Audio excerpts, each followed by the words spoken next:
I want to start off by asking you a strange question. What does it mean to you to be supernatural?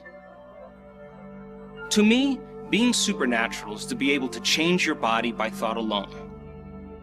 To say it another way, it means being greater than your body. Being supernatural also means overcoming challenges and conditions in your outer environment that most people would not be able to accomplish. In addition, being supernatural would also mean to be able to change some predictable future destiny or event. That is, to be greater than time. Now, is this something that's only reserved for ancient yogis, mystical masters, and superheroes? Is it fantasy, or is there medical proof that each human being has the potential to heal themselves and, in a sense, to become supernatural? In 1986, I had my own personal experience that forever changed my life. A serious injury forced me to meld together everything I knew from my scientific mind and my training to a greater level of understanding about the nature of reality and what is possible. Much of what I discovered was not found in conventional textbooks and mainstream science. In fact, I had to find answers for my own personal healing by delving into areas of science that point the finger at possibility. So let's start with some basics about the brain that you should know right from the very start. I want to offer you a new way of concepting your brain. Think of your brain as 3 brains in one. You literally have 3 brains that allow you to go from thinking to doing to being. So let's start off with your first brain, called your neocortex. Your neocortex is the seat of your conscious mind. It's the largest and most evolved in human beings and dolphins. This is the part of your brain that plugs you into 3-dimensional reality. It's divided into different regions and different areas. So the front of the brain, called the forebrain, makes up 40% of your entire brain. It's the largest in human beings, and it's what separates us from all other species. The next closest species, gibbons and chimpanzees, their frontal lobe is about 14 to 17%, dogs about 7%, and cats about 3%. Now, the frontal lobe has been known to be called the area of executive function. But think of the frontal lobe as the CEO of the brain, or the symphony leader. The frontal lobe allows us to decide on action, to focus our concentration, to invent, to speculate, to have intention or attention. It's the area of our brain that restrains our emotional reactions or begins to speculate new possibilities. Now, the rest of the brain is divided up into geography as well. For example, the back of your brain, called the occipital lobe or the visual cortex, is where you process sight or spatial orientation. There's strips in areas of your brain that allow you to feel certain things with your body, or to invoke or begin to initiate motor function or movement. There are areas of the brain that allow you to make long-term memories and to begin to distinguish between self and non-self. But the entire brain is mapped geographically, and think of that first brain as that part of the brain that allows you to learn new things and to have new experiences. So then, every time you learn something new, you make new connections in your brain. Learning is forging new synaptic connections. And some of the latest research in neuroscience that says that 1 hour of focused concentration on one concept or idea literally doubles the number of connections in your brain, literally produces physical evidence as a result of your interaction in the environment. Now, the next step is to take that knowledge, that philosophy, and to begin to apply it, to personalize it, to demonstrate it, to initiate that knowledge in some way. And if you do this properly and you can get your behaviors to match your intentions, you can get your actions equal to your thoughts, you can get your mind and body working together, you're going to have a new experience. Now, when you're in the midst of an experience, all of your 5 senses plug you into the environment. And as all of that sensory information rushes back to your brain, jungles of neurons begin to organize themselves into patterns and networks. So then experience then enriches the philosophical circuits in your brain, and when those neurons begin to form into networks, the second brain, called the limbic brain, the emotional brain, the chemical brain, the mammalian brain, begins to make a chemical. And that chemical is called a feeling or an emotion. So the moment you feel unlimited, the moment you feel abundant, the moment you feel free from any experience, now you are teaching your body chemically to understand what your mind has intellectually understood. So we could say that knowledge is for the mind and experience is for the body. And in that moment, you are embodying the truth of that philosophy. And because there's new information coming in from the environment, you're literally beginning to change your genetic destiny by signaling new genes in new ways.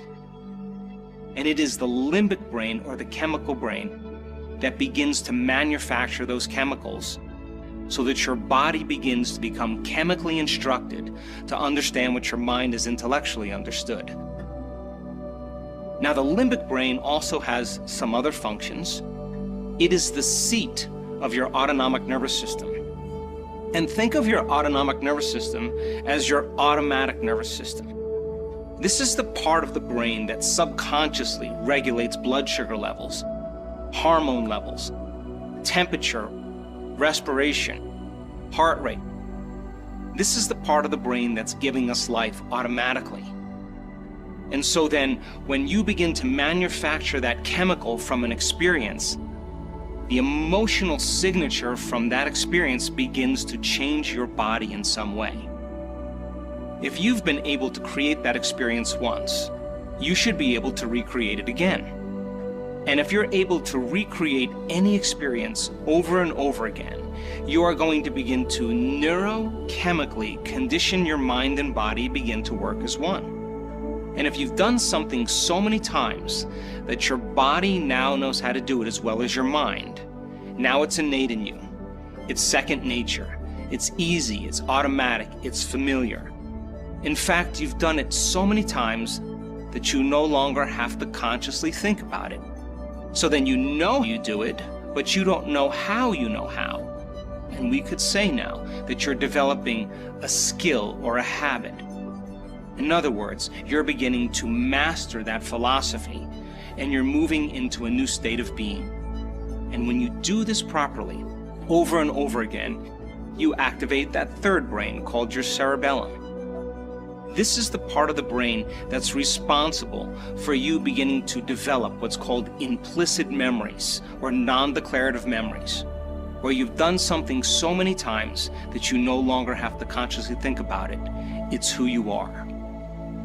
So our job then is to go from knowledge to experience to wisdom, from mind to body to soul, from learning it with your head, applying it with your hands, and knowing it by heart.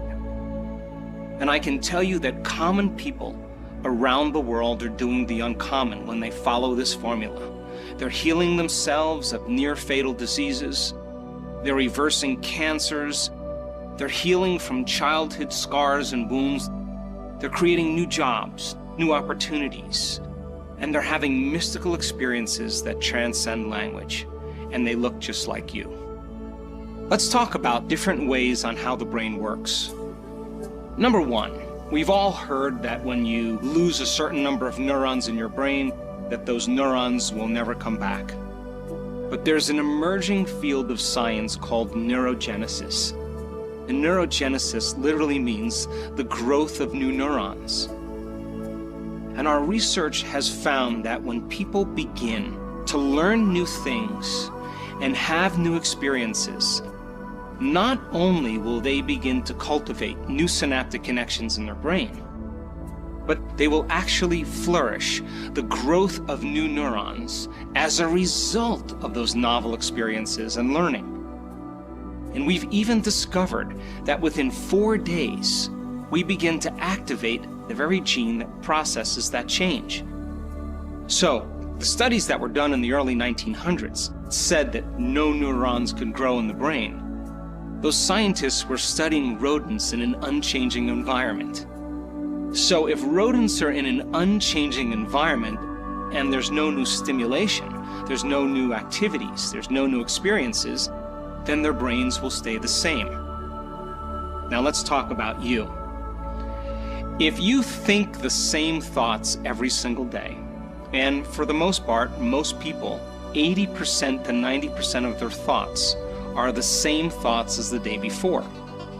And your biology, your neurocircuitry, your neurochemistry, your hormones, and even your gene expression is equal to how you think, how you act, and how you feel. And in other words, everything stays the same in the body if you stay the same. Well, it begs the question then, is it possible that new thoughts that lead to new choices, that lead to new behaviors, that create new experiences, that lead to new emotions and new feelings, that could inspire new thoughts, begin to change your biology? Would you begin to see significant changes in the brain as well as the body? And our research proves that when you change, everything changes around you.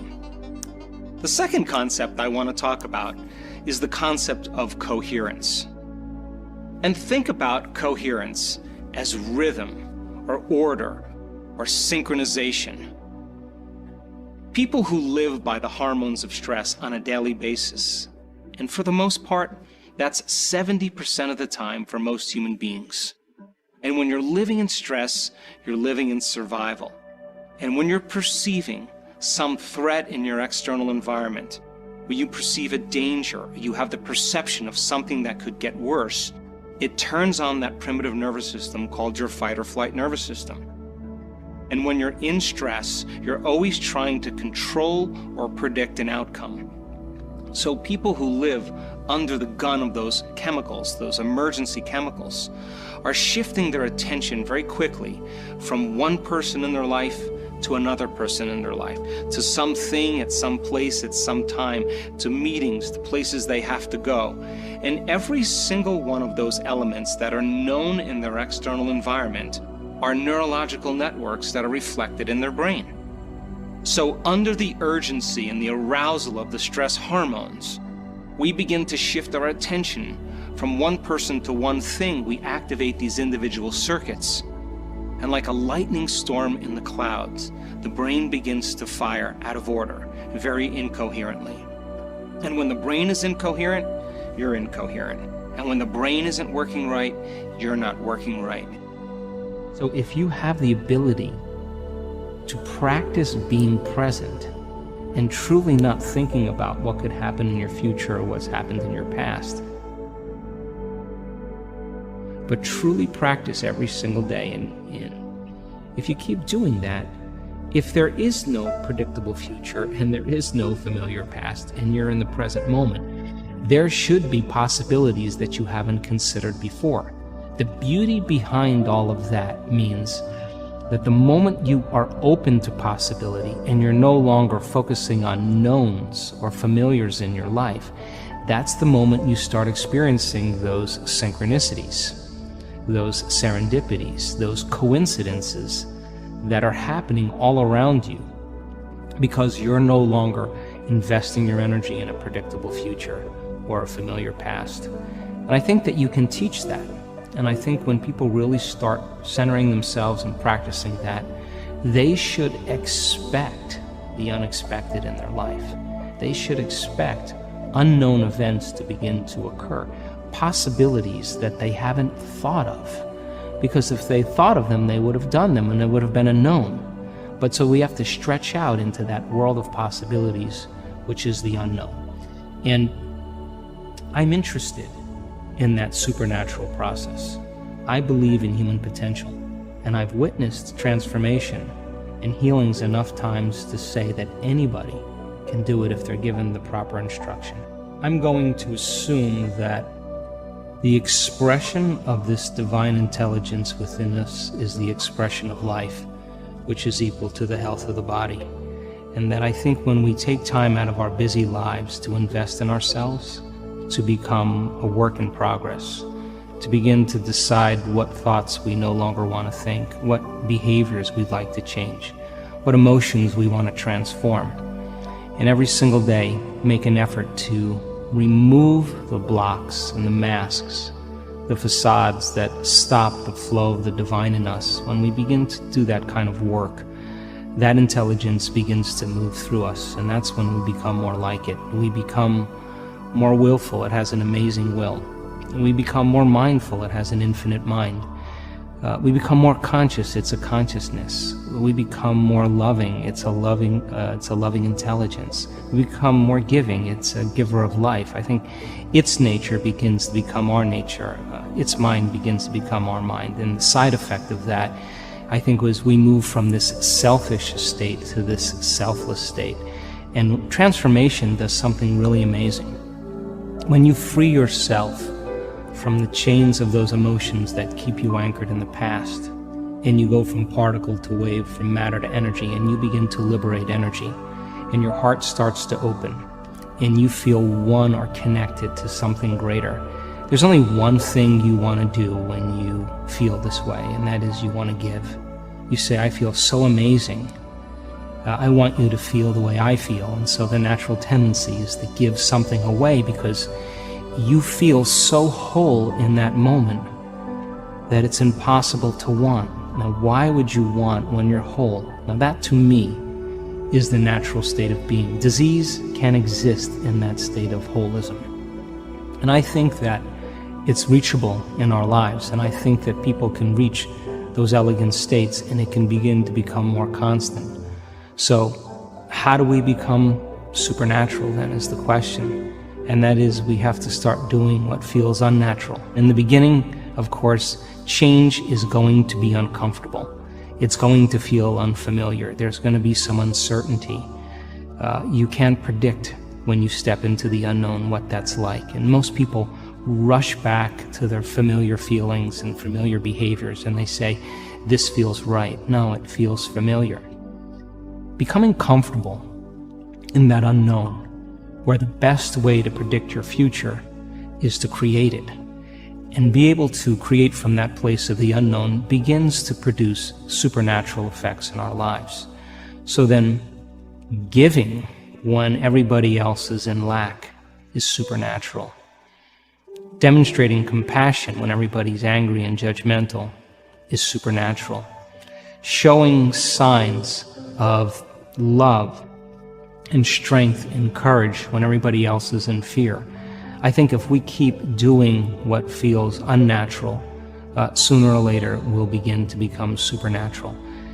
And this is a time in history right now where people are looking for answers, and they secretly believe in themselves. And I think that belief in ourselves and belief in the infinite possibilities makes life really exciting. So when our will matches that intelligence within us as well, when our mind matches its mind, and when